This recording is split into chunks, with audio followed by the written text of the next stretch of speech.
सभी साथियों को नमस्कार। करियर फर्स्ट चैनल द्वारा यह डिक्टेशन आपको दिया जा रहा है। नया मैटर है, ध्यानपूर्वक लिखेंगे। Ready, start.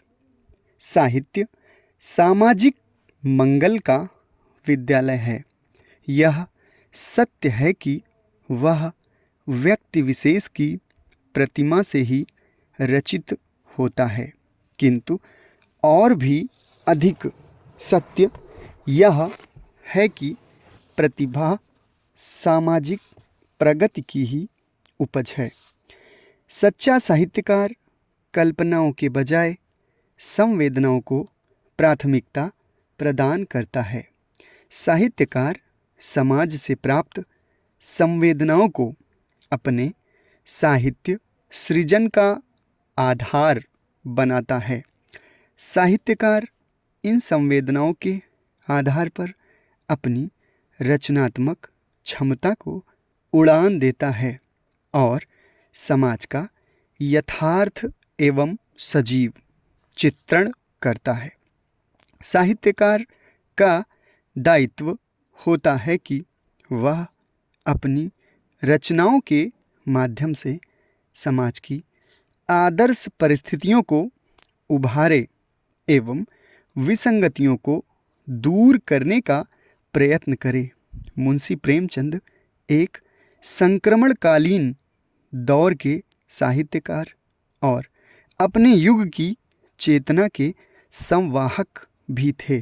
उन्होंने अपनी कथा वस्तु के लिए कोरी कल्पनाओं का सहारा नहीं लिया, बल्कि समाज के साथ जुड़कर और समाज के बीच से ही उन्होंने अपने कहानियों, उपन्यासों के चित्रों को गढ़ा। साथ ही उन्हें चरितार्थ के भीतर से मानवता को विकसित कर पाने में सक्षम मूल्यों को बाहर निकाला और अपनी लेखन क्षमता से उसे सजाकर, संवार कर हमारे समक्ष प्रस्तुत किया। उनके नायक ऐसे लोग होते थे कि अकेले ही एक वर्ग का प्रतिनिधित्व करते थे। यह वर्ग था सामंतों, पंडितों, महाजनों, साहूकारों के चंगुल में फंसा, हाशिए पर पहुंच चुका शोषित पीड़ित वर्ग। प्रेमचंद साहित्य सृजन के प्रथम दौर में उर्दू में लिख रहे थे। वर्ष 1915 में उनकी पहली कहानी पंच परमेश्वर हिंदी में छपी। इस कहानी के छपते ही वे साहित्य चर्चा के केंद्र में आ गए और लोगों ने उनकी प्रतिभा को स्वीकार कर लिया। मनुष्य को चाहिए कि शरीर को संसार की सेवा में अर्पण कर दें और स्वयं को परमात्मा को अर्पण कर दें।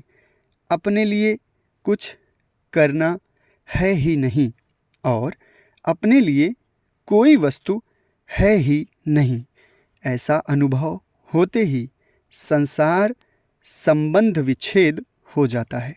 यही कर्मयोग है। संसार की किसी भी वस्तु से मनुष्य का संबंध नहीं है। समय होते ही वह यहाँ से चल देता है। एक दिन सब वस्तुओं को ज्यों का त्यों छोड़कर जाना पड़ेगा। सब की सब वस्तुएं यहीं पड़ी रह जाएंगी। यह शरीर भी यहीं रह जाएगा। इसलिए जब तक संसार में रहना है, तब तक निष्काम भाव से दोनों की सेवा करनी है। जब जाएंगे तब साथ कुछ ले नहीं जाएंगे। मनुष्य को चाहिए कि वह अपने लक्ष्य का निर्णय कर ले और लक्ष्य वह रहे जिसकी प्राप्ति के बाद कुछ भी करना, जानना और पाना शेष न रहे। इसी को भगवान प्राप्ति कहते हैं। समाप्त। धन्यवाद।